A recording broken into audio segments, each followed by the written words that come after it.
આઈમાના સાનિધ્યની અંદર જ્યારે ભાગવત કથા અહીંથી પ્રવાહિત થઈ રહી છે તો આપણને સૌને કૃતાર્થ ધન્ય કરવા માટે પૂજ્ય આઈમા અહીં પધાર્યા છે. એમના શ્રી ચરણોની અંદર આપણે પ્રણામ કરીએ છીએ.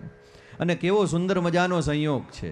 જો અહીં જે લીલાનો મંગલમય પ્રારંભ થાય છે ને, તો એની અંદર પણ ભગવાન અપિતા રાત્રિ શરદોત્ફુલ્લ મલ્લિકા વિક્ષરંતુમ મનશ્ચક્રે યોગમાયામુપાશ્રિતઃ.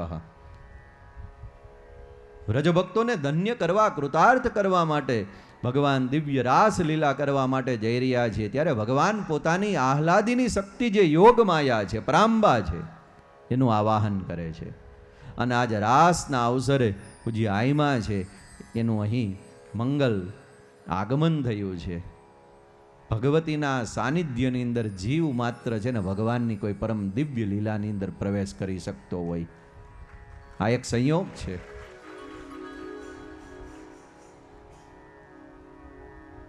કારણ કે આ જીવનું વરણ કરો એ કેવા વાળી તો પરાંબા હોય. ભાગવતજીની અંદર પરમ શક્તિનું સ્વરૂપ છે ને એ ભક્તિ મહારાણી છે.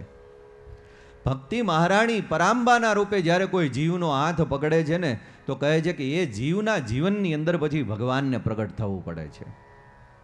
જો બે આવે ને એટલે ભગવાન આવે. એક ભાગવતના રૂપે રહેલા ગુરુ આવે અને ભક્તિના રૂપે રહેલ ભગવતી પરાંબા આવે. જે જગ્યાએ ગુરુ હોય અને જે જગ્યાએ ભગવાનની આહલાદીની શક્તિ હોય એ જગ્યા ઉપર ભગવાનને રાસ કરવા માટે આવવું જ પડે. આ બેયને વરેલો છે. સ એકાકી ન રમતે, એકલો રમણ નથી કરતો. એ કોઈ ગુરુજનો છે, ભાગવત પરમ ગુરુ છે ગ્રંથના રૂપે, મને તમને માર્ગ બતાવે છે. પણ કોઈ ભગવતી પાળી પોષીને જ્યારે આપણને મોટા કરે છે ને ત્યારે બતાવેલા ગુરુના માર્ગે બાળક ચાલી શકે અને એ માર્ગે ચાલતા ચાલતા પરમપિતા પરમાત્મા પરમેશ્વર કૃષ્ણની એમને પ્રાપ્તિ થાય છે. પણ એના મૂળની અંદર એક ગુરુ છે અને એક ભગવતી પરાંબા છે. બધા આધ્યાત્મિક અર્થો છે આ. એટલે યોગ માયામુપાશ્રિત, યોગ માયાને ભગવાન અહીં પ્રગટ કરે છે કે દેવી તમે વધારો, તમે સુંદર મજાનું એક એવું મંડળની રચના કરો કે જેની અંદર વ્રજભક્તોના મનોરથને પૂર્ણ કરવા માટે હું રાસલીલા કરી શકું. અને ભગવતીનું વર્ણન અત્ર તત્ર સર્વત્ર કરવામાં આવ્યું છે. ભાગવતજીનો મંગલમય આપણે જ્યારે પ્રારંભ કર્યો ને તો પહેલા શ્લોકની અંદર જ આપણે ભગવાન કૃષ્ણને જ્યારે પ્રણામ કરીએ છીએ તો ભગવાનના આગળ શબ્દ લાગેલો છે શ્રી કૃષ્ણાય વયમ નમઃ. એકલા કૃષ્ણને નહીં પણ શ્રી કહેતા ભગવાન એમની જે શક્તિની સાથે રહેલા છે એવા કૃષ્ણને અમે પ્રણામ કરીએ છીએ. એનો અર્થ શું થયો? સ એકાકીને રમતે, ભગવાન એકલા રમણ નથી કરતા. ભગવાનની આહલાદીની શક્તિ જે છે, યોગમાયા છે, જગદંબા જે છે, ભગવાનની લીલાની અંદર નિત્ય નિરંતર જોડાયેલી છે. અને પરિણામે આ દેશના ઋષિઓએ પ્રાચીનથી લઈ અને અર્વાચીન સુધી ભગવતીનું ગાયન કર્યું છે. ભગવાનનું જેટલું ગાયન થયું છે ને, ભગવાનની આહલાદીની જે શક્તિ છે એનું ગાયન પણ એટલું જ થયું છે. વેદવાણીથી લઈને લોકવાણી સુધી. આવો તમને ક્રમ બતાવું. વેદવાણીની અંદર કઈ રીતે ગાવામાં આવે છે ભગવતીને? તો કે વેદના મંત્રોથી આ દેશનો ઋષિ ભગવાનની આહલાદીની શક્તિ છે એને ગાય છે. અંબે અંબિકેમ બાલિકેમ ન માનયતિ કશ્ચન સસત્ય સ્વક સુભદ્રિકાંકામ પીલવાસિનીમ શ્રીશ્ચતે લક્ષ્મીશ્ચ પત્ન્યાવહો રાત્રે પાર્શ્વે નક્ષત્રાણિ રૂપમસ્મિનો વ્યાતમ ઈષણન્નિખાણા મુમ્મઈખાણ સર્વલોકમ ઈખાણ. આ વેદવાણીએ ભગવાનની આહલાદીની શક્તિ ભગવતીને ગાઈ. અંબે અંબિકેમ બાલિકેમ નમાનેતિ કશ્ચન સસત્યસ્વક સુભદ્રિકાંકામ પેલવાસિનીમ. પણ વેદ વહેતા વહેતા થોડાક આગળ આવ્યા અને જ્યાં 6 શાસ્ત્ર અને 18 પુરાણની રચના થઈ તો ત્યાં પણ ભગવતીને ગાવામાં આવી કે જયંતી મંગલા કાલી અને ભદ્રકાલી કપાલિની દુર્ગા ક્ષમા શિવા ધાત્રી અને સ્વાહા સ્વધા નમોસ્તુતે. પુરાણોની અંદર પણ ગાવામાં આવી. ભગવાને શરદ પૂર્ણિમાની દિવ્ય રાત્રિએ રાસ કર્યો અને ભગવતી પરાંબા છે એ તો 9 રાત સુધી રાસ કરે છે. કાલ રાત્રિ મહારાત્રિ અને મોહ રાત્રિશ્ચ દારુણા. એટલે રાસ છે એમાં ભગવાન પણ છે અને ભગવતી પણ છે. અને આવી જે ભગવતી છે એ વેદમાં છે, એ પુરાણોમાં છે, અને આપણે લોકવાણીની અંદર એ વેદવાણી ઉતરી તો ત્યાં પણ ભગવતી કેવી છે? જયંતી મંગલા કાલીમાં ભદ્રકાલી કપાલિની અને દુર્ગા ક્ષમા શિવા ધાત્રી મા સ્વાહા સ્વદા નમોસ્તુતે. હે મોગલ આવે, હે નવરાત રમવા આઈ કેવા કેવા વેશમાં આડી તો કેવા કેવા વેશે. મોગલ આવે, હે નવરાત રમવા આયલ કેવા કેવા વેશમાં મારી કેવા કેવા વેશે. તારે જાણણ જાણણ જાંજર જણગે હે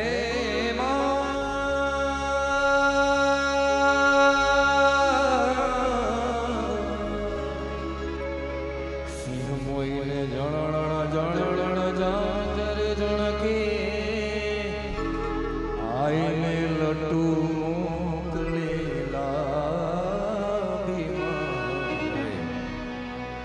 માતાજીને લટુ મોકળી લાવી. તારે હાથે મના કળા જડંબે હે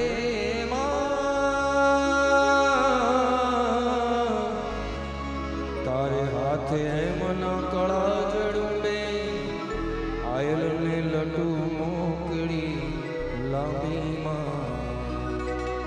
માતાજીને લટુ મોકળી લાંબી. પણ તું સૌને દેખે માતાજી હે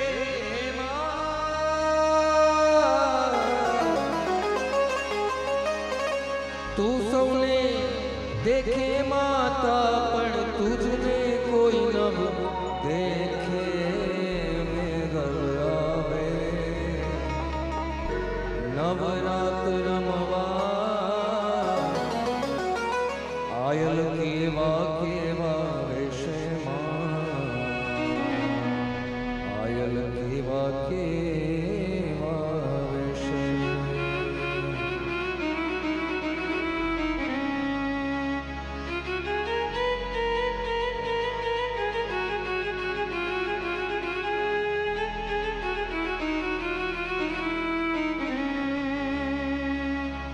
તારે ડગલે ને પગલે કંકુ જરતા હે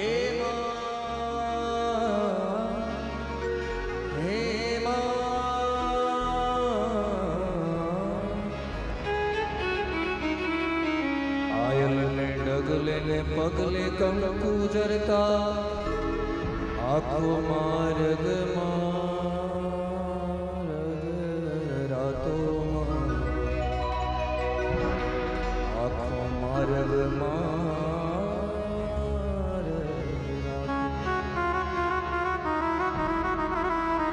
આ ચાંદની નો ચંદરવો માથે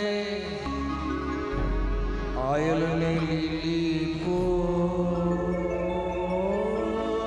ને રાતોમાં આયલ ને લીલી કોર ને રાતો.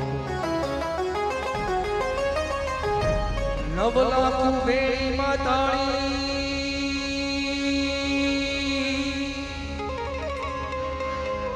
નવલાખુ બેડી માતાળી લેશે ને ભાઈ લેશે મેઘલ આવે. નવરાત રમવા તું તો કેવા કેવા વેશમાં આયો કેવા કેવા વેશે હે મોગલ કેવા કેવા વેશે સોનલ કેવા કેવા વેશે આઈ સિંહ મોઈમાં કેવા કેવા વિશે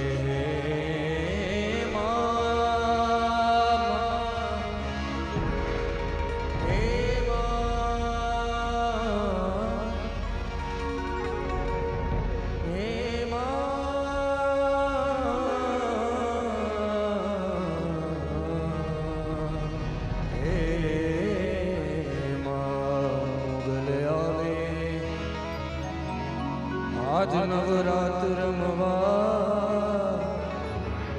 આયલ કેવા કેવા વેશમાં ભગવતી કેવા કેવા તો વેદવાણીથી લઈને લોકવાણી સુધી ભગવાનને જેવા ગાવામાં આવ્યા, ભગવતી ભગવાનની જે આહલાદીની શક્તિ છે એને પણ ગાવામાં આવી છે. કારણ કે આ બંને યુગલ સ્વરૂપ છે. જગત પિતરો વંદે પાર્વતી પરમેશ્વરો પ્રભુર નંદ કુમારમ સ્વામિની વૃષભાનુજા સિયા રામમય સબ જગ જાની કરવું પ્રણામ જોરી જુગવાની. આપણા શાસ્ત્રની અંદર ભિન્ન ભિન્ન રીતે આ દેશના ઋષિઓએ ભગવાનનું જે યુગલ સ્વરૂપ છે, ભગવાન અને ભગવતી બંનેને સાથે રાખી અને જીવોને કોઈ દિવ્ય લીલાઓની અંદર પ્રવેશ કરાવ્યો છે. અને વ્યાસજીએ જેવું ભગવાનના માટે ભાગવતજીની રચના કરીને ભગવતીના ગુણોને ગાવા માટે વ્યાસજીએ શ્રીમદ દેવી ભાગવત મહાપુરાણની રચના કરી છે. જેવું ભાગવત છે ને એવું જ દેવી ભાગવત. પણ એક વસ્તુ આપણે સમજવાની છે, 18 પુરાણની રચના કરી ભગવાન વેદ વ્યાસજીએ. સ્કંદ પુરાણ, પદ્મ પુરાણ, બ્રહ્મવૈવત પુરાણ, ભવિષ્ય પુરાણ, ગણેશ પુરાણ, શિવ પુરાણ, નારદ પુરાણ, 18 પુરાણો છે. 18 પુરાણની અંદર કહે છે કે 2 પુરાણ એવા છે કે જેના ઉપર ભગવાન મહર્ષિ વેદ વ્યાસ છે ને જે એ મુગટ પહેરાવે છે. 18 પુરાણમાંથી મુગટ કોના ઉપર હોય તો કે એક તો રાજા હોય એના ઉપર હોય અને એક મહારાણી હોય ને એના ઉપર મુગટ હોય. 2 જગ્યાએ મુગટ શોભે. શ્રીમદ ભાગવત 18 પુરાણમાં રાજાના રૂપે છે, કારણ કે ભગવાનના ગુણો છે. એટલે ખાલી ભાગવત પુરાણ નહીં, પણ શ્રીમદ ભાગવત પુરાણ, શ્રીમદનો મુગટ છે આયા. અને બરાબર એવી જ રીતે ભગવતીનું ગાયન કરવા માટે વ્યાસ જ્યારે બેસે છે તો એને એમ થાય છે કે જગતના પિતા ભગવાનના ગુણોને મેં ગાયા, એ જગતના રાજા છે, એટલે શ્રીમદનો મુગટ જો હું એને પહેરાવતો હોય તો ભગવતીના ગુણો ગાવા માટે હું જ્યારે બેસું દેવી ભાગવતની અંદર તો એ જગતની મહારાણી છે, જગતની માં છે, અને માટે મારે એને પણ શ્રીમદનો મુગટ પહેરાવવો પડે. અને પરિણામે ખાલી દેવી ભાગવત નહીં પણ શ્રીમદ દેવી ભાગવત મહાપુરાણ. 18 પુરાણમાં શ્રીમદનો મુગટ કેવલ 2 શાસ્ત્રને ચડેલો બાપુ, એક ભાગવતજીને અને દેવી ભાગવતને. અન્ય આગળ કોઈ પુરાણની અંદર શ્રીમદ શબ્દ લગાવતા હોય ભગવાન વ્યાસજી, એવો ક્રમ નથી દેખાતો. સંતોના મત છે જુદા જુદા પ્રકારના કે જગતના માતા પિતાનું વર્ણન ભાગવતમાં અને માનું વર્ણન છે જે દેવી ભાગવતની અંદર. પણ એનો અર્થ એવો નહીં કે દેવી ભાગવતમાં ભગવાન નથી અને ભાગવતમાં પાછા ભગવતી નથી.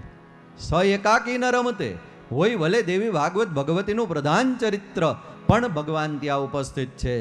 ભાગવતજી હોય ભલે ભગવાનનું પ્રધાન ચરિત્ર, પણ ભગવતી આયા ઉપસ્થિત છે.